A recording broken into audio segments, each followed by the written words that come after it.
Hello, this is David Dowsing here, and this is my assignment for the course Innovative Technology-Driven Creation by SSBM.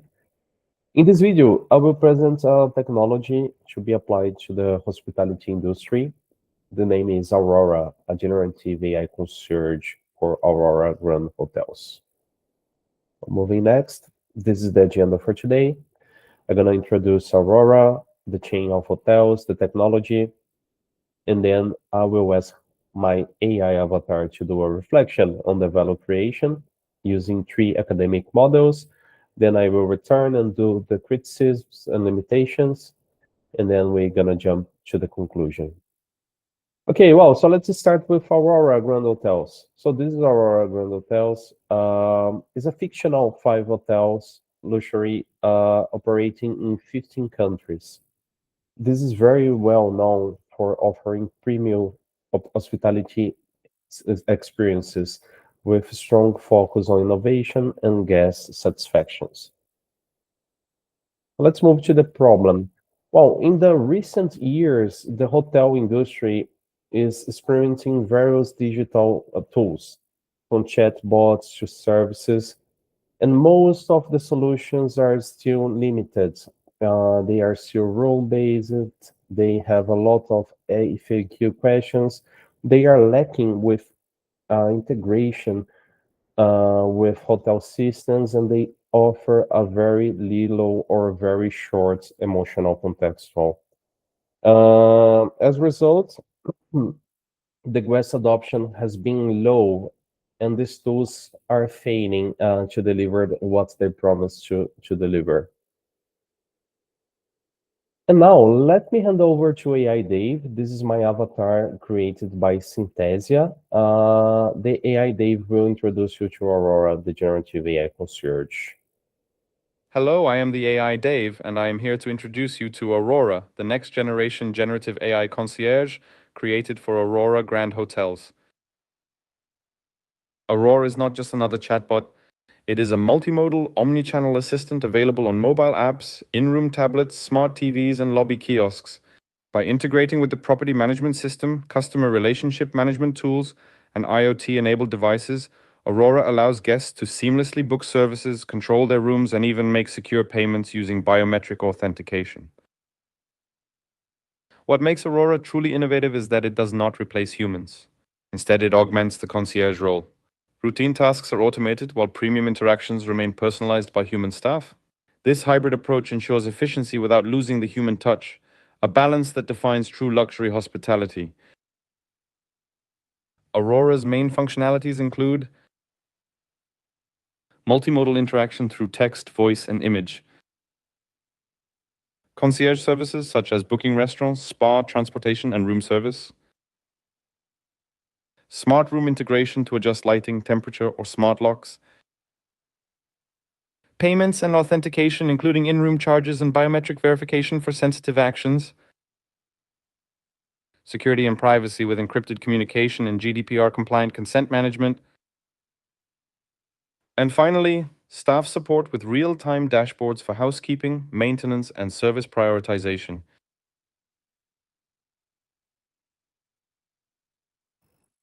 Thank you, AI Dave. Let's move to the next slides. So now AI Dave will make a reflection on the value creation. Now I'll reflect on value creation using three academic models: the Technology Acceptance Model by Venkatesh and Davis, 2000, the Augmented Porter's Five Forces by Isabel and colleagues, 2020, and the Blue Ocean Strategy by Kim and Moborn, 2005 and 2017. Before Aurora, adoption of chatbots was limited. Interfaces were clunky, channels restricted, and both perceived usefulness and ease of use were low. Intention to use was only 30% and actual usage just 25%. This aligns with the findings of Chatur 2009 on low adoption of digital tools in the hospitality service. Computer self-efficacy was weak, perceptions of control were low, and computer anxiety was high. Guests often found little enjoyment, no playfulness, and poor usability, which discouraged adoption. After Aurora, the results improved dramatically. Ease of use rose to 80%, usefulness to 82%, intention to use to 78%, and actual usage to 75%. These improvements come from changes in the key adoption drivers. Guests feel more confident using Aurora. Self-efficacy is higher because they can interact through natural voice, text, or even images. Perceptions of control improve too, since Aurora is integrated with hotel systems and reliably completes requests. Anxiety, which was high with old chatbots, is now much lower thanks to smooth conversational interactions. At the same time, guests find the system more enjoyable and even playful, with greater usability.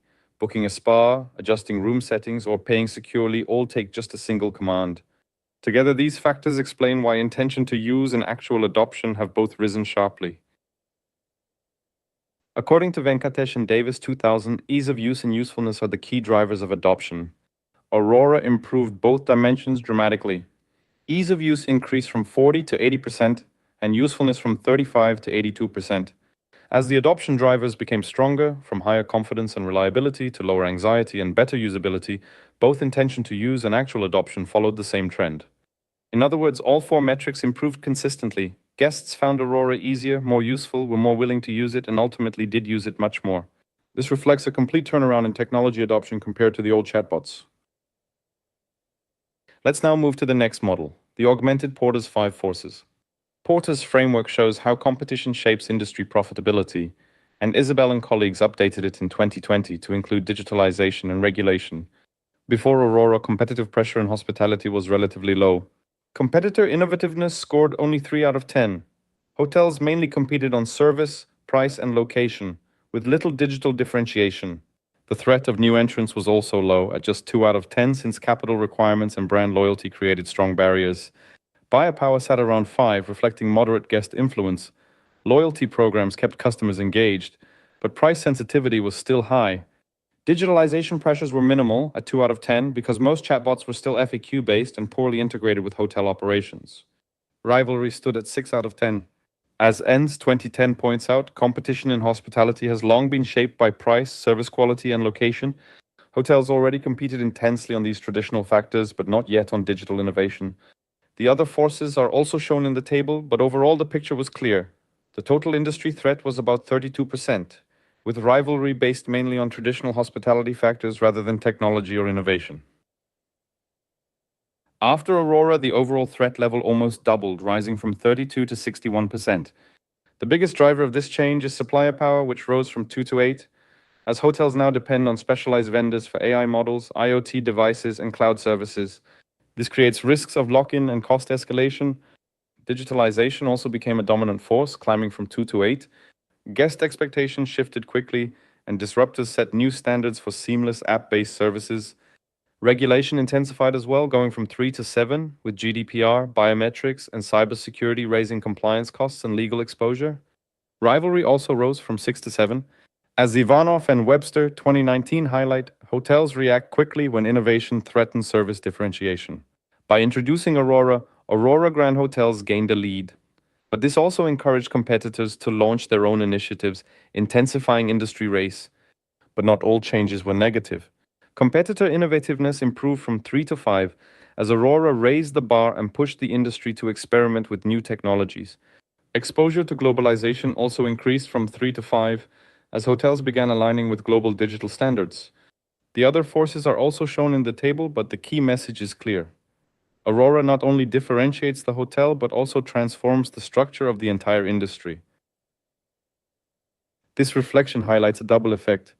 On one hand, Aurora differentiates Aurora Grand Hotels by raising the bar for digital innovation and improving guest experience. On the other hand, the total industry threat almost doubled from 32 to 61%. Supplier power became a major risk due to dependency on specialized vendors. Regulation grew more complex with data privacy and biometrics, and rivalry intensified as competitors were forced to react with their own digital initiatives. Not all of these changes are purely negative.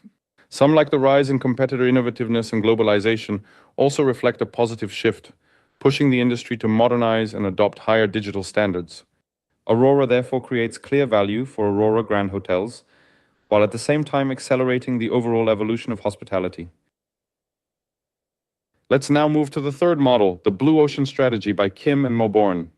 This framework distinguishes between red oceans, where companies compete on the same traditional factors, and blue oceans, where they break away by creating new value curves. Before Aurora, hotels operated firmly in the red ocean, where competition was based on location, price, and the availability of human concierges. Queues and delays were common, recommendations were generic, and personalized service was usually reserved only for premium paying guests. Digital adoption was low, with chatbots providing minimal additional value. In this red ocean, differentiation was difficult and competition remained intense. After Aurora Grand Hotels shifts into a blue ocean of differentiation. The proof of concept started with one flagship property. Each hotel typically employs 4 concierges with an annual cost of about 50,000 euros each. By automating half of routine requests, Aurora reduces the workload equivalent of 2 full-time employees, saving around 100,000 euros per year. With an upfront investment of 150,000 euros, the payback period is about 1.5 years. Beyond ROI, Aurora also changes the competitive factors. Using the ERRC grid, telephone-based calls and queues are eliminated, routine workload is reduced, while personalization and speed are raised, and new multimodal concierge services integrated with IoT are created. The strategy canvas makes this shift clear. Aurora reduces reliance on price competition while location remains important. Human concierges continue to play a role, but their workload is lighter. Personalization rises dramatically, and digital integration becomes a major differentiator, placing Aurora far above traditional hotels. As Kim and Moborn 2017 emphasize, sustaining this blue ocean requires consistent execution and rapid adaptation, since competitors can eventually imitate Aurora. The strategy canvas shows Aurora's value curve significantly higher than traditional hotels. The ERRC grid demonstrates how value is systematically restructured. Aurora also delivers a clear financial return, with ROI achieved in under 2 years. It further expands demand through the 3 tiers of non-consumers. Soon-to-be customers are tech-savvy guests frustrated by queues. Refusing customers are those who avoided chatbots but now engage with Aurora's multimodal design. Unexplored customers are travelers who avoided luxury hotels in the past but now find them more accessible and intuitive. As Kim and Moborn emphasize, sustaining this blue ocean requires consistent execution and rapid adaptation, since competitors can eventually imitate Aurora. Aurora therefore allows Aurora Grand Hotels to move away from red ocean competition, positioning itself in a blue ocean of differentiation, efficiency, and innovation. Now back to the human, Dave. Well, that's really nice. Thank you very much, AI Dave. So let's continue to the next slides. So for now, I have some criticisms and limitation because not everything is really good. But yeah, so the first thing, the capex is really high because the investment is high. And then we also have the supplier dependence that creates a risk because now we also depend on a lot of hardware and system. And the privacy and security is still relevant, still an issue. And the cultural resistance of the clients and the hotel employees is still relevant because they start, they fear to be replaced. But several risks can be mitigated, for instance, right? So, for example, for supplier dependency, we can diversify the vendor, right? So we can use, for instance, one supplier for IoT and hardware, another one for AI and cloud services, and we can also negotiate short terms. Privacy and security, this is already GDPR compliance, so we have to make clear to the clients that their data are safe. And then the cultural resistance, right? So we have to do like a staff reskilling and show them how to use AI, how to use Aurora, so that we can keep both engaged. And as mentioned by Ivanov and Webster, full automation in hospitality often falls, making hybrid models essential. So this ensures that Aurora is not seen as a replacement, but as an enabler of better hospitality. Yeah, and moving to the conclusion, we can say that Aurora amplifies the services and supports the human services execution. It reduces, but does not eliminate the human involvement. It optimizes the costs while preserving the human touch that's essential for the hotel.